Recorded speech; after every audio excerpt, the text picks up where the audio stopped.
অপর্ণা কর্মকার madam. তো অপর্ণা কর্মকার জন্য একটা জোরে হাত তালি হয়ে যাবে। তো please come on the stage miss Aparna ma'am.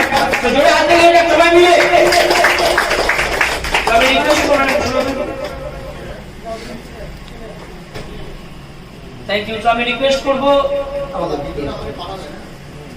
প্রথমে পুষ্পস্তবক দিয়ে সম্মান জানানোর জন্য গীতা ম্যাডাম এবং কৃষ্ণা ম্যাডামকে বলবো ম্যাডামের হাতে সম্মানটা তুলে দেবো। একটু সামনে চলে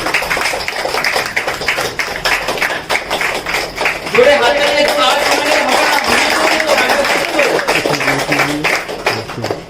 তারপরে আমাদের ইএলএস এর মূল অস্ত্র আমাদের ইএলএস এর বসিয়াটা তুলে দেওয়ার জন্য একটা জোরে হাত তালি সবাই মিলে। আপনারা দেখতে পেলেন দুজন মনীষী নারীর হাত দিয়ে কিন্তু তার একজন মনীষীকে সম্মান আমরা জানালাম। তো আপনাদের কেমন লাগছে বলুন?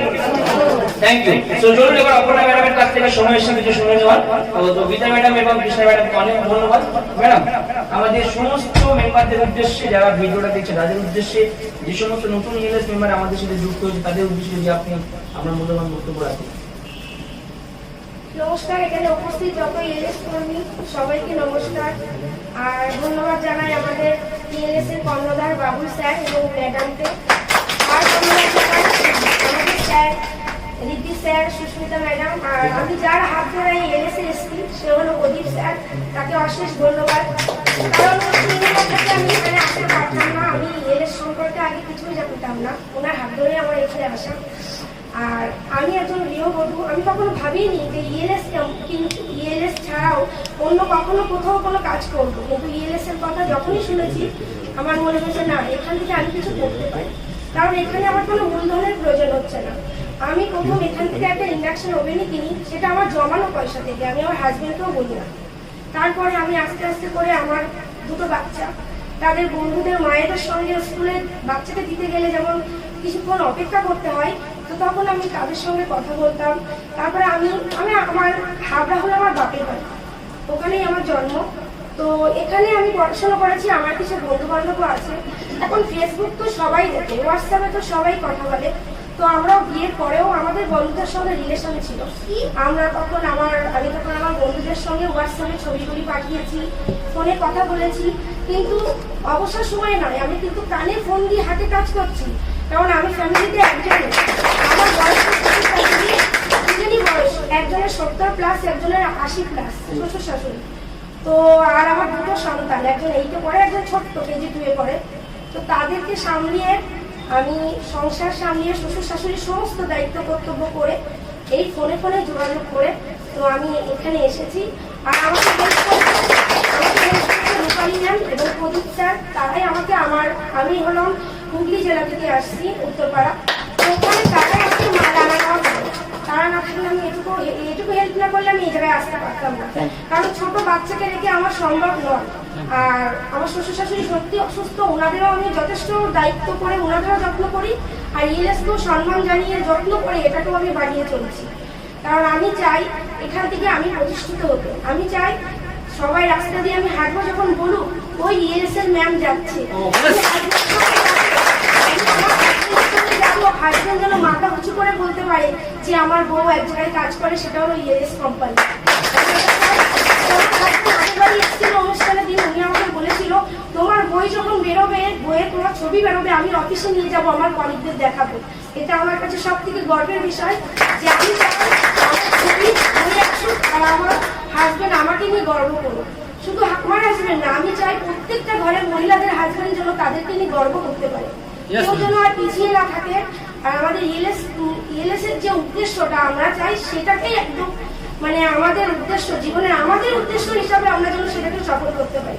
শুধু ইএলএস এর উদ্দেশ্য না, আমরা আমাদের নিজেদের উদ্দেশ্য লক্ষ্য হিসাবে ইএলএস কে সমস্ত ঘরে ঘরে যেন পৌঁছে দিই। এমনও হয়েছে আমার রিলেটিভের কাছে আমি প্রোগ্রাম করতে গেছি, পরে ফোন করে তাকে ফোন করছি, সে রেসপন্ড করছে না, ফোন করছি কোনো রেসপন্স নেই। তারপরে সে মেসেজ দিল, তার ফোনে কোনো ব্যালেন্স নেই, আজ পর্যন্ত 3 মাস হয়ে গেছে, তার ফোনে এখনো ব্যালেন্স হয়নি, সে আমাকে খবর দেয়নি। কিন্তু তবু আমি হাল ছাড়িনি, একজন হয়নি তাই কি হচ্ছে, অন্যরা হবে, আবার যাবো। আমি আজ পর্যন্ত বহুবারে গেছি, কিন্তু প্রত্যেকেও যে হয়েছে এমন কিন্তু কোনো ব্যাপার নেই। আমি ডেইলি মোটে আধা ঘন্টা 1 ঘন্টা করে সময় বার করি। আমি ছেলেকে টিউশন পড়তে দিয়ে যাই, ওই 7টার সময় দিয়ে আমি 8টা 8:30 পর্যন্ত আমার আশেপাশে মানে ঘুরি, কোন বাড়িতে যাওয়া যাবে, আজকে কোন বাড়িতে, এসে আবার রাতের রান্না। আমি কিন্তু তবু করছি। আমি চাই আমার মতো সবাই করুক, সবাই করুক। আর আমি সবার শেষে এটাই বলবো যে কর্ণধার এই জিনিসটা এনেছে তাকে অশেষ ধন্যবাদ, বাবুল স্যারকে অশেষ ধন্যবাদ। কারণ তিনি বলে এরকম চিন্তাধারা তার মাথা থেকে এসেছে যে শুধুমাত্র একটা প্রোডাক্ট কেনার মাধ্যমে ইনকাম। পৃথিবীতে কোনো কোম্পানি এরকম নেই যে একটা জিনিস কেনার মাধ্যমে ইনকাম দেবে।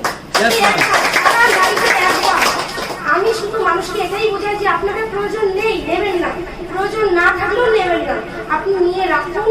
কি হবে, এটা তো আপনার এখন প্রয়োজন হচ্ছে না। ইলেকট্রিক জিনিস, যে কোনো জিনিস নষ্ট হতেই পারে, আপনার তখন ব্যবহার করবেন, তাহলে গিফট হিসাবে দেবেন। এখন তো বিভিন্ন জায়গায় সোনার এত দাম বেড়েছে, কেউ তো দেওয়ার ক্ষমতা নেই। এখান থেকে একটা আমাদের কর্মসেট আছে, আপনি 3 জায়গায় দিতে পারবেন।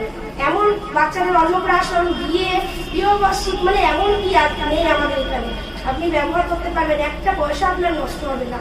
মানুষকে আপনারাও বোঝান, নিশ্চয়ই সাফল্য পাবেন। আমি যেখানে দাঁড়িয়ে আছি, আমি চাই সবাই এখানে এসে কথা বলুক। শুধু আমার জায়গা না, আমার থেকেও আপনারা তাড়াতাড়ি এগিয়ে যান।